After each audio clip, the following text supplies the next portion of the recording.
Hey guys, welcome. In today's video, I'm going to show you how to make a Bolognese sauce, which is just a very simple meat-based sauce. Now, this is something I paired with gluten-free penne, but feel free to use the pasta or noodle of your choice. And then let's get started. So here I have the recipe card for you guys. Go ahead and pause the video and take a screenshot. And don't forget to like and subscribe for more delicious gluten-free content.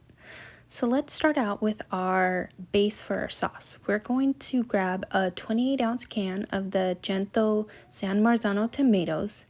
Now you want to make sure these are just the plain tomatoes, not the seasoned ones. And we're just going to gently work them with our hands, crushing them down and just making sure we don't have big chunks of those Roma tomatoes.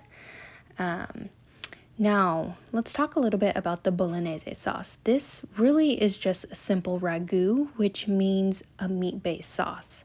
It is very meat-forward, and it is a great starting point for a traditional lasagna. You'll find that in those recipes. So, next, we're going to move to our heated Dutch oven or saucepan of your choice. We're going to add in our olive oil and our butter, and we are going to work in our sofrito, which is the chopped celery, chopped onion, and chopped carrots. And we're going to work those for about a minute or two until they are just slightly tender.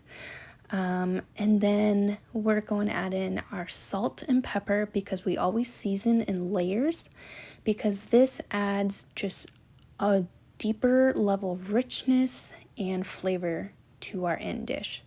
So next I'm going to add in that chopped garlic. I don't like to add it in too early because it does cook a lot faster and then it tends to burn. And we don't want burnt garlic in our sauce.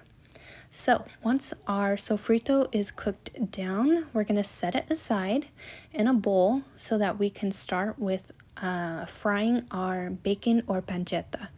Now, bacon is totally fine. That's what I'm using because I didn't have pancetta and I didn't feel like going to the store.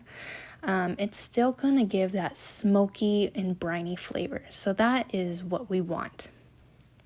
So go ahead and just fry up your bacon until it's nice and crispy.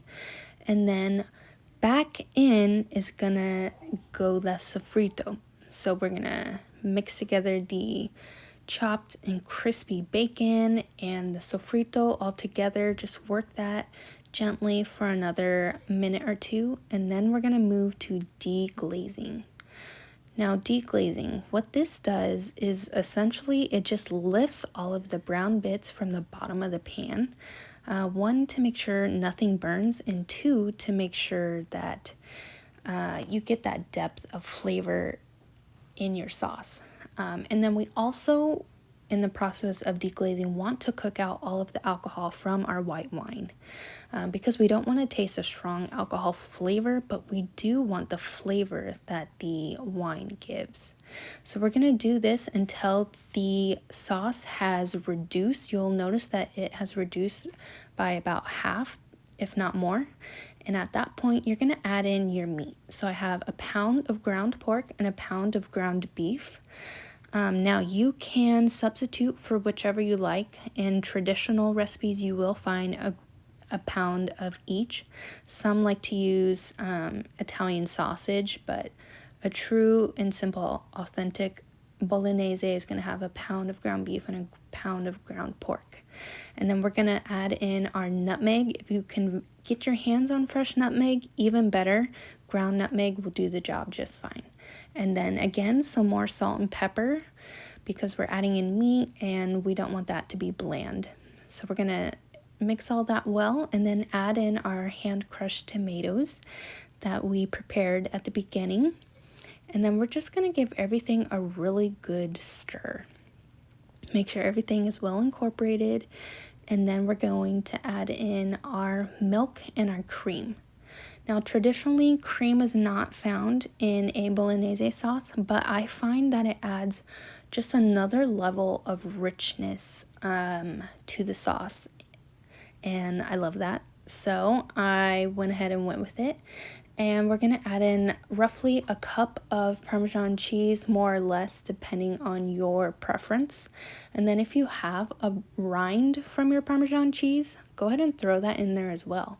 That's gonna add some brininess and just some more flavor. And then in goes half a cup of chopped parsley or basil, or you could do a combination of both. This is just going to brighten up the dish and just balance it out as well. Now, this is optional. It's not true to tradition, but I like to add in tomato paste. This just helps give more richness to the dish. But again, it's not found in traditional recipes, but I had a can that I needed to use up, so I decided to just throw it in. And it's just going to add more flavor as well. So at this point, we just want to combine everything well, and then we're going to cover it and reduce the heat to low and let this simmer. Now, the longer you let it simmer, the better. 3 to 4 hours, but if you can't wait that long, you can bump the heat up a little bit and cook it a little faster. But you really want all of the sauces and the meat and those veggies to really just break down into a luscious, rich sauce. So here it is at the end. I'm just draining off some of the fat from the top, but you can see how the sauce has significantly reduced. And then I'm removing that cheese rind as well, so nobody gets a big chunk of cheese rind in their pasta. But that's it, guys. A really simple and delicious Italian staple. So try it out. I hope you guys enjoy this dish as much as we did. And comment below and let me know what other dishes you'd like to see or try. So try it out. Let me know what you guys think, and I hope you enjoy. Have a great one. Thanks for watching.